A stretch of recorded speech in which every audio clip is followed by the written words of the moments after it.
Today, NEC Director Brian Deese and Secretary of Commerce Gina Raimondo will host a semiconductor supply chain convening to discuss the ongoing global chip shortage, the impact the Delta variant has had on global semiconductor supply chains, and the industry's progress toward improving transparency and trust across the supply chain that both produce and consume chips. We use semiconductor chips constantly in our everyday lives, and the participants in today's event will be representative of that, including those from the consumer electronics industry like Apple and Microsoft, the automotive and trucking industry, including General Motors, Daimler, and BMW, and firms that support agricultural and infrastructure equipment. The semiconductor shortage has been top of mind for the president since he took office. But we also know we must also rely on the industry to take steps to minimize the impact the shortage is having on U.S. workers and consumers, including providing greater transparency. We will continue to work with Congress to fund longer-term solutions, something we've been working hard on to expand and strengthen domestic manufacturing capacity for chips and strengthen the federal capacity to address supply chain resiliency. And we're also working with partners and allies to minimize the impact disruptions overseas have on the U.S. economy. Here we've been working with foreign governments in Southeast Asia and elsewhere to keep critical factories up and running while taking appropriate COVID precautions to support the local public health response and worker safety. Why don't you kick us off? Thanks, Jen. Two questions, both on budget. One, Senator Schumer and Speaker Pelosi came out and said they have agreement with the White House on a menu of options to pay for the agenda. Senator Manchin, Senator Sanders have indicated they don't know what's on that menu. Can you give us some details about what is on that menu and maybe like a rough range, maybe specific options, anything that shows that this is progress? Well, first, Josh, we certainly think it's progress, and it builds on the president's meetings he had yesterday with leadership, with moderates, with progressives to talk about the path forward in an effort to unify members of the Democratic Party and caucus around our shared objective of lowering costs for Americans and making the tax code more fair. As Leader Schumer saw, I know you followed it closely, but for others, as Leader Schumer said, I should say, he conveyed what has been agreed to is a menu of options that will pay for whatever the agreement on the investment may look like. And so it's a menu of revenue raisers. Now, I think as you may understand, it's important to have those discussions with the range of important leaders, including Senator Sinema, Senator Manchin, a range of members, about what those menu of options of revenue raisers look like. That's exactly the process that's going to happen over the short term. So I'm going to let that play out before I detail more from here. I would otherwise point you to Leader Schumer's office. Okay. Secondly, I know you don't want to negotiate from the podium. I typically try not to. Exactly. But are there any items where there is unity among Democratic lawmakers in the White House, like with regard to the child tax credit, universal pre-K? Is there anything where you can say, we have agreement that we want these programs at this level?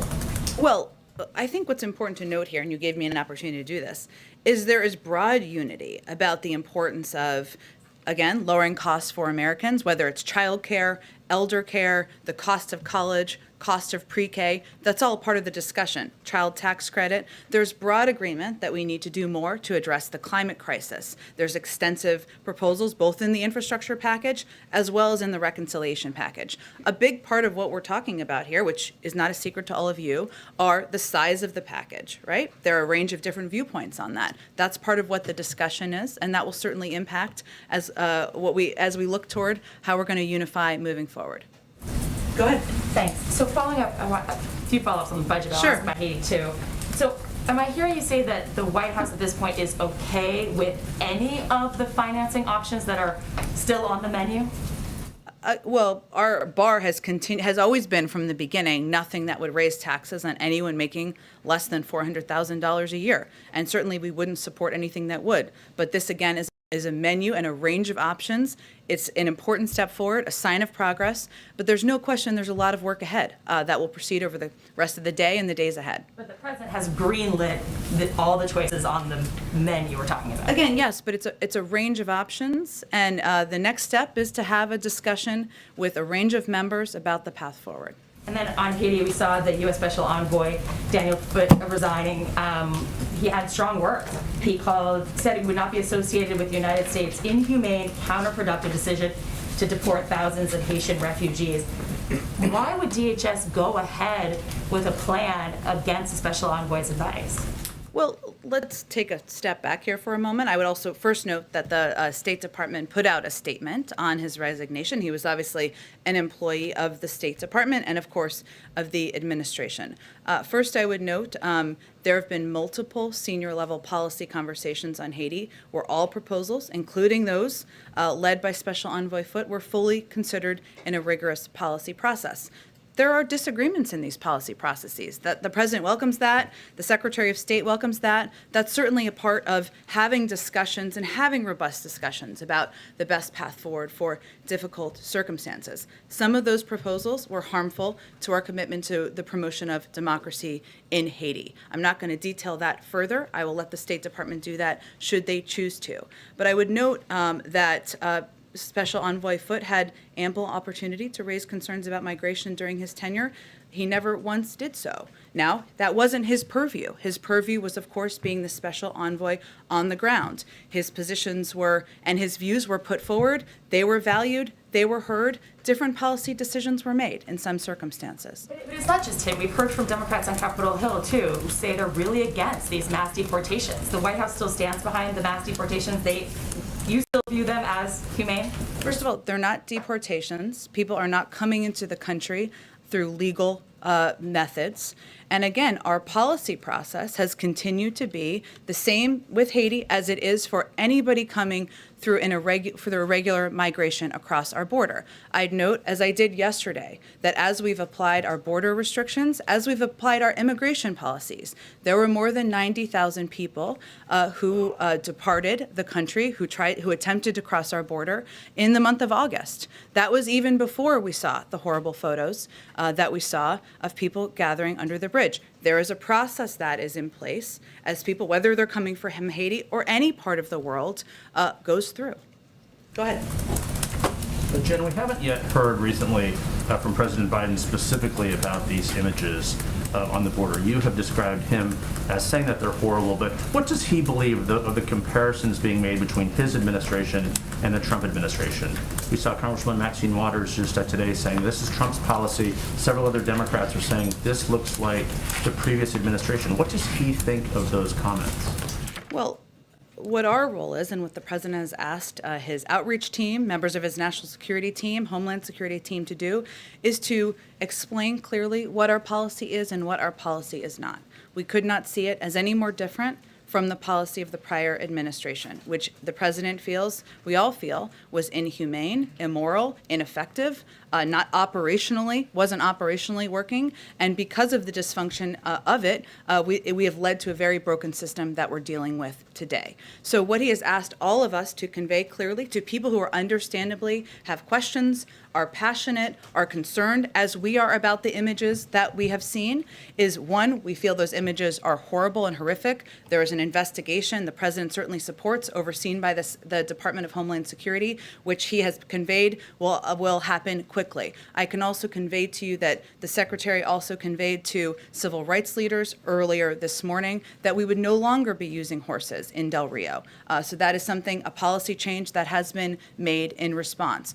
But separately, all related, it's also important for people to understand what our process and our immigration process is and what the steps are that are taken. We are still under Title 42 because we are in a global pandemic. So we are still operationalizing that. If people are not expelled under that, then there are a range of options. Either they are put into an alternative to detention where biometric data is required, they are required to, they are given a notice to appear, or they are put in an ICE facility. This is the process that is ongoing and has happened for every other migrant who has attempted to come irregularly across the border. If I could ask one follow-up on the budget. What is it about the nearly 5 hours of meetings yesterday that gives President Biden hope? Well, I think what gives him hope is that there is agreement about the need to do more to address costs for the American public, whether it's childcare, elder care, the cost of college, pre-K. There's also agreement that there's more that needs to be done to make our tax system more fair. There are important discussions, and certainly there are differences of opinion on what the size of the package should look like. Those are important discussions, but he felt encouraged by how constructive the conversations were. He's going to have his sleeves rolled up, and he'll be very engaged moving forward. Speaking of rolled up, what will be happening this afternoon? Who is he planning on meeting with here at the White House? We're still finalizing specifics, but I think there'll be members who we're working to see if there can be meetings at the staff level at this point as a follow-up to yesterday. At the staff level, but the president will not be meeting with lawmakers today. We'll see, Jeff. The president's always open to meeting, discussing, communicating with the lawmakers, but yesterday is evidence of, but he just met with a broad range of members yesterday. There's a lot of work that needs to continue that can happen with senior staff members, but I don't think anything has been finalized quite yet. We're happy to keep you updated if it does. Go ahead.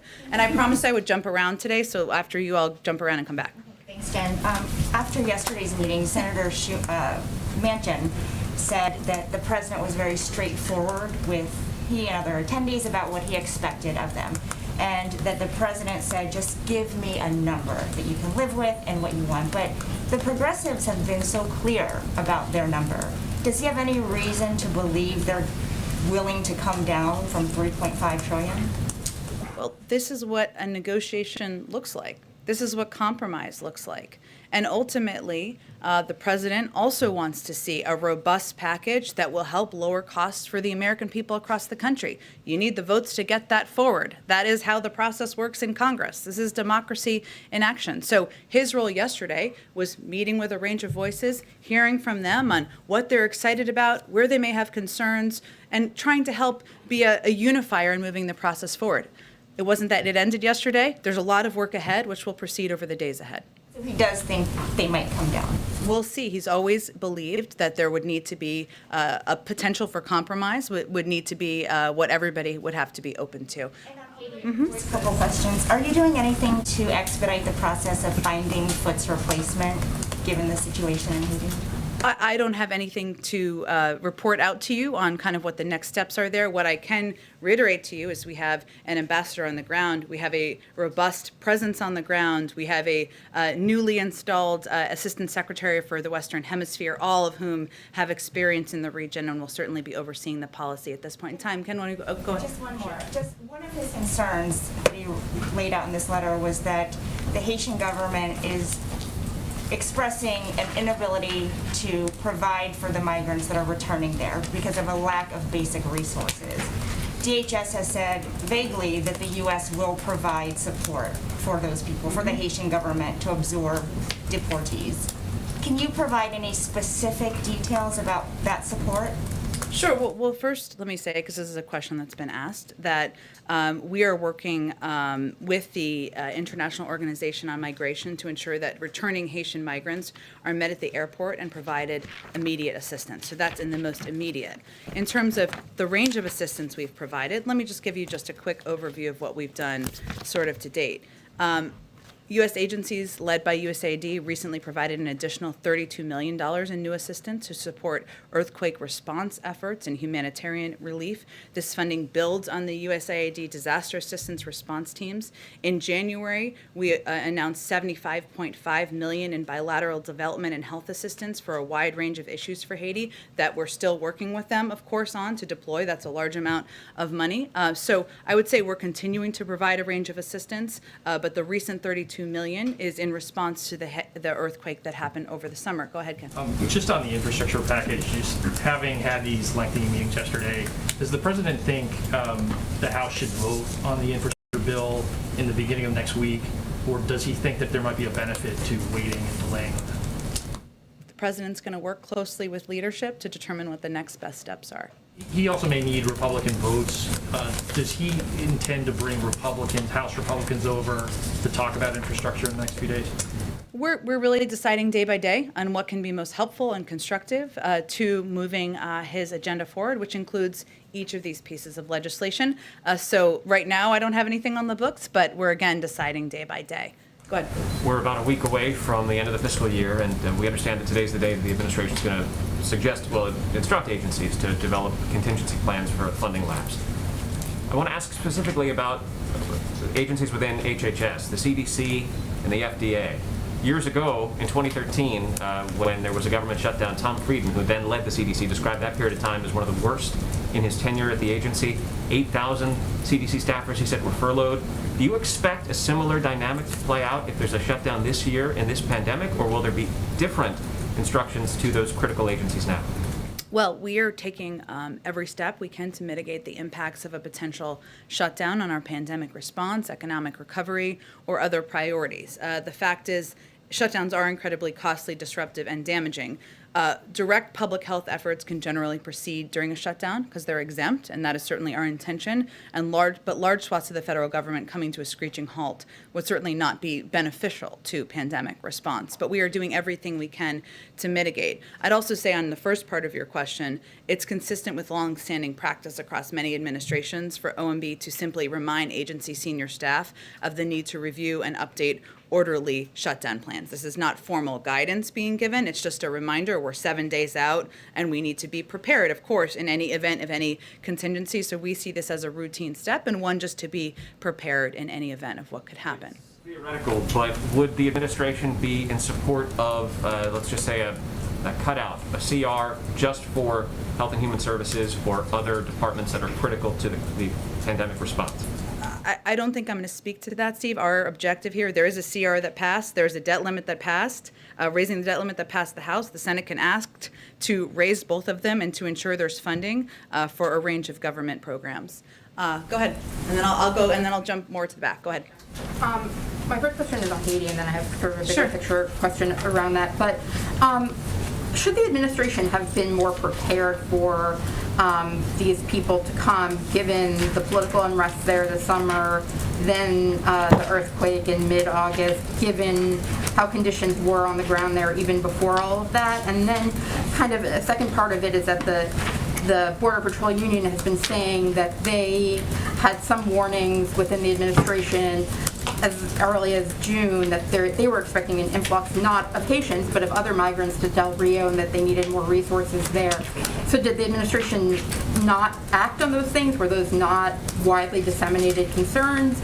And then, just kind of on the conditions in Haiti, like, couldn't the administration have expected that refugees were going to show up somewhere in these weeks? Well, there's a range of factors here. It's hard to really gauge what percentage, or I can't attribute at this point what percentage each of those factors are. Obviously, there are challenging circumstances on the ground in Haiti with the government unrest, with the earthquake. There are also a number of smugglers who are taking advantage of this, and we've seen that over the course of the last couple of weeks. Certainly, we're aware of that reality. We've seen that in other parts of Central America as well. But that's something that we have no doubt has contributed to a rapid influx of people who were told that they could come into the country and everything would be fine, when clearly it's not. So all we can focus on at this point is what steps we're taking now to ensure there is an orderly and humane process, to ensure that people who are there are treated with dignity, that they're going through a process of being considered for the range of options, and that's what our focus is on at this point in time. Sort of related things or not. President Biden ran on a promise to use government to help people and that he would be able to wield the powers of government effectively. But we've seen on a range of issues, whether it's the pandemic, immigration, Afghanistan, some missteps or places where the government trying to do its best hasn't necessarily been good enough. So what do you say to a voter who might be saying, I thought Biden was going to know how to run this government, but now we're looking at a potential government shutdown in a week and a default on U.S. debt? I would say that every president is elected to weather storms and navigate crises, and they come to every presidency.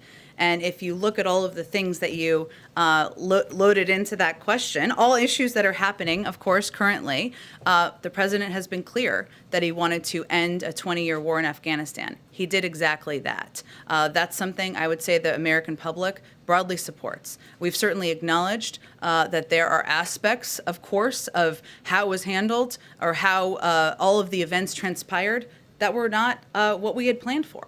I would say on other issues, we are doing everything we can to prevent a government shutdown and planning to prevent the impact that we've seen in the past that has been quite devastating on different components of government. We're right now in the midst of trying to get a historic package that's going to address a lot of issues the American people care about across the finish line. And making policy is messy, so we're right in the middle of that. So I would say to anyone who feels that way, we're in the middle of navigating and weathering storms and dealing with crises. That's what a president should do. That's what an administration should do. We're not going to shy away from that, and that's what people were elected him to get through. Go ahead. Also on Haiti, building on Jeff's question, I mean, when you have Maxine Waters saying that what these images and this policy harkens back to the slave trade, I mean, you're saying here that you're trying to communicate what the policy is. She and other Democrats who are your allies in other political projects are criticizing that very policy. Isn't this a larger problem, a political problem for the president than just merely communicating what the Title 42 policy is? It's not just about the Title 42 policy. I think Congresswoman Waters and others, as are we, have been horrified by the photos of the Border Patrol officers and that behavior. And we have taken very specific action in launching an investigation, ending a part of a policy that the Secretary of Homeland Security felt was problematic. There has also been a view that we were handling our immigration policy in a different way than we were handling for other migrants who were coming across the border. That's not true. And so what we've been doing is trying to explain what our policy and our process is and reiterate to everyone that our objective is not to keep the policy as it is, which is broken, which is not workable long term, to work with people who are frustrated to put in place a new immigration policy that is humane, that is orderly, that does have robust asylum processing. But we've also reiterated that it is our objective to continue to implement what is law and what our laws are, and that includes border restrictions. Go ahead. Jen, in the spirit of explaining policy, can you explain how the administration is determining who gets to come in and get processed under Title VIII and get an NTA and who's getting expelled? On-the-ground reporting suggests that it's based off demographic, not racial demographic, but if you come in as a family, single adult, what have you. How is Border Patrol determining right now who actually gets to stay in and get processed and who gets expelled under Title 42? Sure. So across the border, including in the Del Rio sector, we continue to enforce Title 42. Families and single adults are typically expelled under this CDC directive when possible. The determination of who can be expelled or not is determined by a number of factors, including the makeup of the specific family unit. Some people with kids who are younger than a certain age are not accepted back in certain countries. We know that from our immigration policy writ large, long before the last couple of weeks. And agreements with the country origin and as well as agreements with the country of origin or last residence. As you know, and as all of you have reported, this is not just a case of everyone coming directly from Haiti. People are coming from different countries, some where they have lived for periods of time. Family units are different, and so each is made on a case-by-case basis. Another determining factor is detention capacity, both within ICE and CPB. And so as we have stated, those who cannot be expelled are placed into removal proceedings and issued a notice to appear, or when capacity issues and processing backlogs arise, they may be processed via an alternate means, which requires them to report to an ICE office to commence the next steps in their immigration proceedings. That's how the process works. DHS thus far has not given data on, specifically in Del Rio, of those who have been processed under Title VIII and those who have been processed under Title 42. Is there any breakdown that you can provide on that? I think they did provide yesterday, and I think they're going to be providing regular updates, and certainly this is something that is under their purview, as you noted, that the department has conducted 2 repatriation flights yesterday. I'm just going to give you a little more information than you asked for, but just so everybody has it, with a total of 318 Haitian nationals on board. These flights will continue since Sunday, September 19th. 12 repatriation flights have left the United States. 1,401 Haitian nationals have been returned to Haiti. 3,206 Haitian nationals have been moved from the Del Rio camp to CBP custody or to other sectors of the United States border to either be expelled via Title 42 if possible or placed into removal proceedings. Sometimes it requires a discussion in order to determine the path forward. Therefore, there remain less than 5,000 migrants in the Del Rio sector. Can I ask about police reform as well? Obviously, reports that those talks are dead. What's the White House strategy now moving forward to try and rein in police departments? And I know that the readout yesterday mentioned working with Democrats both in the House and the Senate. But what's the strategy also for the White House to work with Republicans as well, who did ask for more concessions when it came to these negotiations? Well, I spoke to this quite a bit yesterday, but I'm happy to speak to it again. Part of our objective is to communicate and work with a range of members, activists, and others who've been involved in pressing for reform, something the president strongly supports. That includes the consideration of executive action, and certainly includes considering whether there is a path forward legislatively. Obviously, we just saw those talks break down just yesterday, so those engagements need to resume, but those are really the next steps in the process. Karen, go ahead.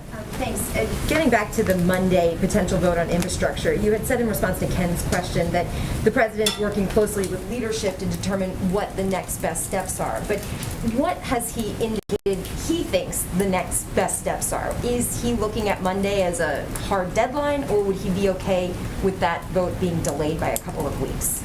Again, he is somebody who has been through this process quite a few times before, and he is going to work in close consultation with leadership. That's when the vote is scheduled. We don't have any information to suggest that has changed, but our focus right now, and really his focus, is on finding common ground, working together to unify the caucus and the party around a path forward. And to follow up on that, and what you had said earlier about there's a lot of work that still needs to be done, and the president sees himself as a unifier in this process moving forward, does he feel that he has to sit down in the same room with the moderates and the progressives? Yesterday the meetings were separate. You explained why, but does he think he needs to have all of those stakeholders together to actually move this process forward?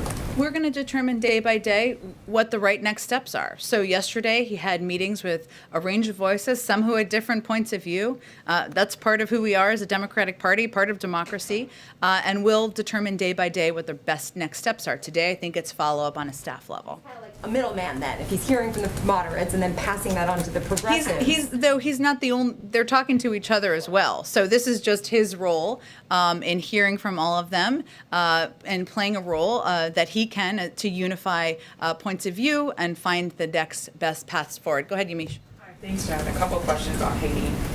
The first is the president has often used his bully pulpit during the most important times in his administration. Why is he not using that bully pulpit to speak out forcefully himself on the treatment of Haitians? I would say, Yamiche, certainly I've represented to you all his point of view. His point of view is also reflected in the actions that have been taken through the administration, including the investigation, including the change in policy. The Secretary of Homeland Security oversees these efforts and has been quite outspoken and quite visible on what steps we should take moving forward. And he certainly may still speak to it. Obviously, there's a lot of events happening here, including the UN General Assembly, COVID, and others, and I wouldn't rule that out. And just to say, respectfully, I just have a couple more questions. Everyone else got questions in. Respectfully, I understand that you are the spokesperson for the president.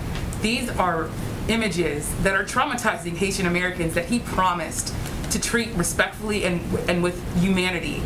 Why isn't the president telling people himself these images that people say look like slavery are wrong? Me as president, I as president condemn them. How is he not doing that? Why is he not doing that? What are people supposed to take away from the fact that he's not at the bully pulpit himself talking about these images? Yamiche, I think people should take away that his actions make clear how horrible and horrific he thinks these images are, including an investigation, including a change of policy, including conveying clearly that this is not acceptable and he's not going to stand for this in the Biden-Harris administration. Our actions make that absolutely crystal clear, as have our engagements with a range of voices, a range of concerned advocates, members of Congress, and others who we want to communicate with, not just about our horror, but also about what our immigration policy is moving forward. Also said in his letter, he called the U.S. policy inhumane, deeply flawed. Does the president believe anything in this letter that Daniel Foote is saying rings true, has some sort of point that he believes is true? Which aspect? He called the policy toward Haiti inhumane. He said that He wasn't specific in his letter. What I noted earlier before, let me finish, Yamiche. What I noted earlier before is that we have taken very specific actions as it relates to the horrific photos that we're not going to stand for in this administration. I don't know if he was referring to that or something else. That's why I raised the point. His purview, let me finish, Yamiche. His purview was not about migration. He didn't raise his concerns about migration privately. We respect his point of view, respect his ability to bring forward concerns, to raise ideas, to raise proposals. That's certainly something the president welcomes from everybody on his team, and something that he had the opportunity to do in a range of meetings. We also have to make decisions here based on what we feel are going to help promote democracy in Haiti, including Haitian-led reforms, Haitian-led steps on the ground to make changes in the country. a number of people who say that he did raise concerns over the deportation of Haitians and the treatment of Haitians. Are you saying then that Daniel Foote is not telling the truth in this letter? I would point you to the State Department, who have conveyed clearly in their statement what I just said. One last question, I promise. Yeah. The last question is, Daniel Foote, the former special envoy to Haiti, he's raising this idea that the U.S. should be listening to Haitian civil society, not backing the current prime minister who was not elected by the people. What's the president's response to that? Because those civil society members have been telling me and other reporters for months, even before the assassination of the president, that President Biden was not listening to the people of Haiti about how to move forward with their government. We support a Haitian-led process charting the country's course through the current political situation. We don't back any one political group, and we continue to encourage all political stakeholders to engage in dialogue and find solutions together. And that has been our objective through all of our policy process making throughout the course of this, in addition to providing a range of assistance, training to people on the ground. Go ahead. Thanks, Jen. A couple questions on COVID. One having to do with masks and airlines. About a little more than 4,000 incidents reported of unruly passengers. Senator Dick Durbin has said that fines don't appear to be working. Now we understand they just doubled, but they don't appear to be working. He's calling for criminal charges. Would the administration support that?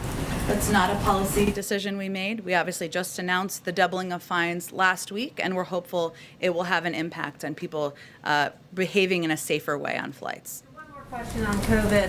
When it comes to people who are resistant to vaccines, not hesitant, but resistant, outside of mandates, is there any discussion going on? Sorry, I'll let you continue and then I'll ask a Discussions going on about messaging and how to reach people who would just say, I'm never going to take that vaccine. Is there a new approach being discussed outside of the policy that's going to be new rule through the Labor Department? I should be more specific. Yeah. So one, I think if we go back to December, only about 30% of people in this country were willing to take a vaccine. Now we're at over 75% of people who have received at least one dose. So clearly there has been progress made in addressing people's questions, addressing hesitancy or resistance, whatever it may be.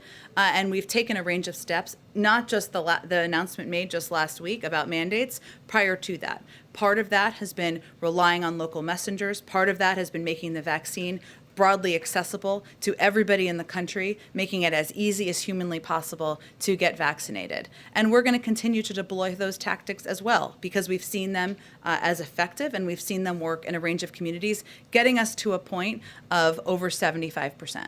Follow up on COVID, please, Jen. Sure. So yesterday, the president, in his remarks, mentioned working together with partners to increase global vaccine capacity, including this upcoming meeting with the Quad.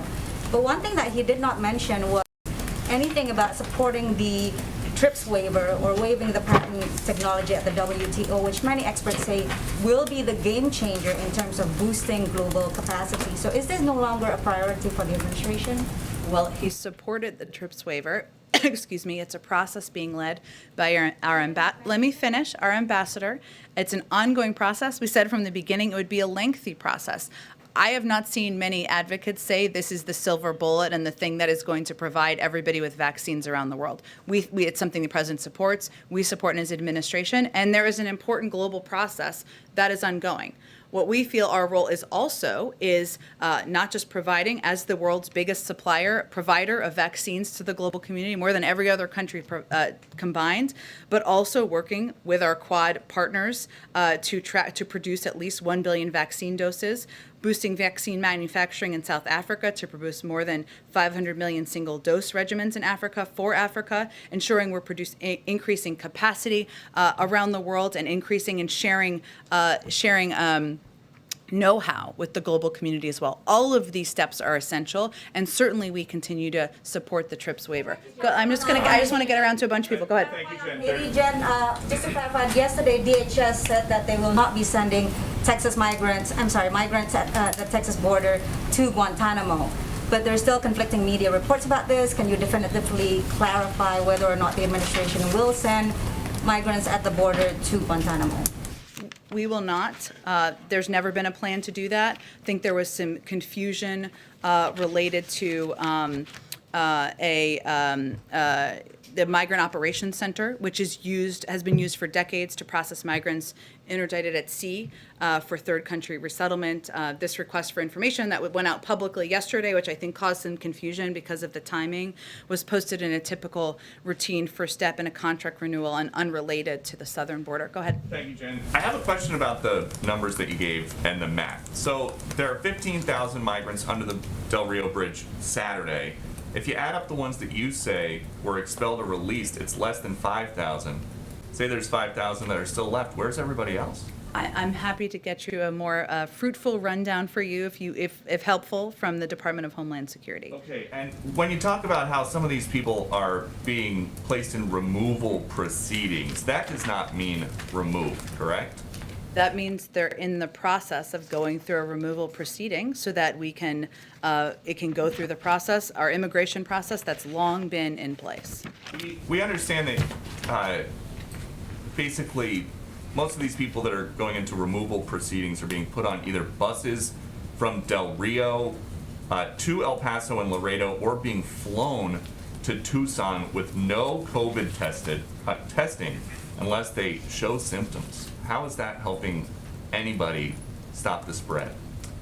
Again, we have a protocol and process in place as it relates to COVID in terms of testing and quarantining, and also vaccines are provided for a range of migrants by our partner organizations in the region. What is happening now is that, as I outlined yesterday, is that if individuals cannot be expelled under Title 42, they are placed in removal proceedings, as you referred to. That may require them being placed in ICE detainment facilities, or it may require being given a notice to appear, where biometric data and other data is taken.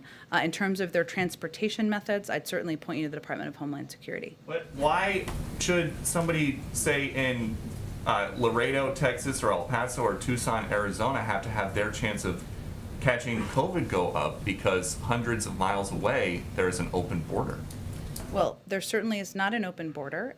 We are continuing to employ our immigration proceedings and process and restrictions at the border, and that includes the implementation of enforcing Title 42, which is an authority, a public health authority. It includes moving people into either a process for expedited removal or removal proceedings. That is our immigration process that we are proceeding underneath. A final follow-up. You say the border's not open, but we're told by our teams on the ground, you guys are releasing pretty much all family units, couples where the woman says that she is pregnant, or single women who say that they are pregnant, and that nobody actually has to take a pregnancy test unless they want to. So Are you suggesting you don't believe when women say they're pregnant? Is that a big issue, we think, at the border? I am not in charge of keeping the border secured. Do you guys think are. pregnant women are posing a big threat to the border? You tell me. To the border communities? You Is that a tell big me. issue? You tell me. I'm not aware of pregnant women being a big issue of concern to people at the border. What I will note for you, Peter, is that, as I said earlier, there is a process if people cannot be expelled under Title 42 for a range of reasons. Some of that is because countries they came from or other countries, including Mexico, may not be accepting families with children under the age of 7. They are placed in removal proceedings. Those removal proceedings require them to either go to a detention facility or require them to go get a notice to appear, and including providing their biometric data and otherwise, so that they can be, we can ensure we know where they are and we can ensure we know when they're going to come back. So that's what the process is. If there's a big outrage about pregnant women, I'm not tracking it. The issue is not about pregnant women. The issue is the border open or is the border closed? Because my understanding is that a lot of this is happening on this side of the border. I think you know the answer to that question, and I just conveyed clearly that we're implementing our border restrictions, including Title 42, including making clear that people who are coming through irregular migration, this is not the time to come, and they will be placed in removal proceedings. Go ahead. Hi, Jen. Yesterday, Minority Leader McConnell and Senator Scott held a news conference in which they essentially argued Democrats control the White House and both chambers of Congress, so it's completely on them to raise the debt ceiling. Do you have any response to that? And does a debt ceiling fight, does that complicate the president's ability to get his agenda passed and deal with some of these other crises he's handling? Well, let's just take a step back here. So these same Republicans, including Leader McConnell, or former Leader McConnell, no longer leader, including Senator McConnell, who felt during the Trump administration that we could absolutely not risk defaulting. That would be devastating to our economy. I can provide you the quotes. I have the receipts. He, at the same time, feels that way, or they all feel that way, but they are refusing to vote to increase the debt limit. So what are we doing here exactly? They are playing with the faith and credit of the United States Treasury. This is not a game to the president. This is our economy. This is not about partisanship. This is about doing what has been done 80 times in the past and raising the debt limit, including 3 times under the last administration, even after $2 trillion in Trump tax cuts that were unpaid for were passed. So that's my comment on that. What was the other piece of your question? Does that complicate your ability, if you have to have a debt ceiling fight, and we're going to have the economic turmoil that those fights bring on, does that complicate the ability to get some of the other things that you're working on done, reconciliation package, dealing with COVID-19, dealing with border, all of these things? Sure.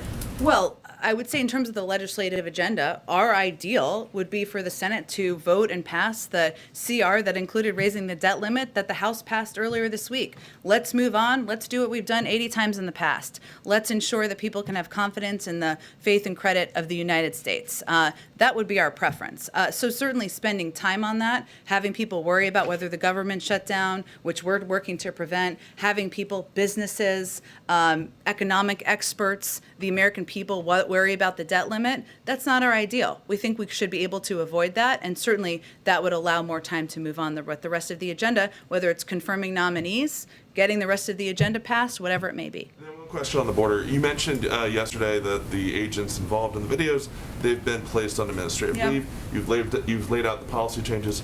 What repercussions, though, once an investigation is completed, could those agents face if it's determined that they had committed wrongdoing?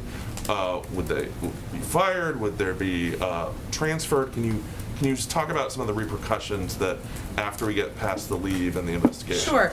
Well, the Secretary of Homeland Security made clear he wants that investigation to be completed by next week, and part of that process will be determining what happens on a personnel level, also on a policy level, even though he conveyed today one of the policy steps that will be taken. So I'm not going to get ahead of that process. That's why the process is in place, and I'm sure once it's completed, we'll have more to say. Go ahead. Thank you, Jen.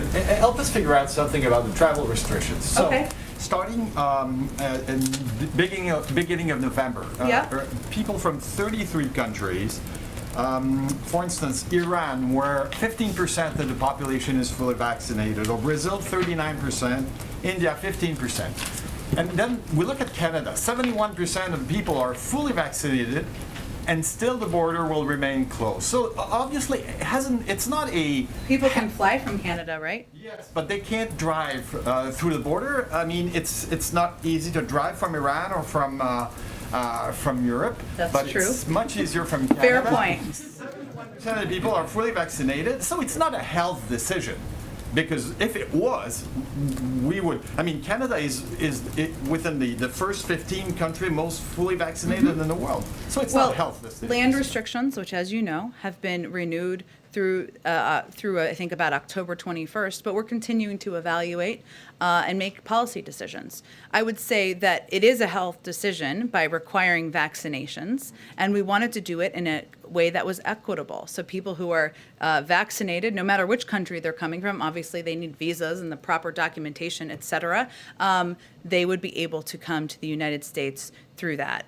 Land restrictions, I don't have an update for you on where that stands beyond it's been extended. We're continuing to consider additional steps. And what kind of an impact? Okay, thanks everyone. I have a question on Hunter Biden. In 2019, you tweeted it was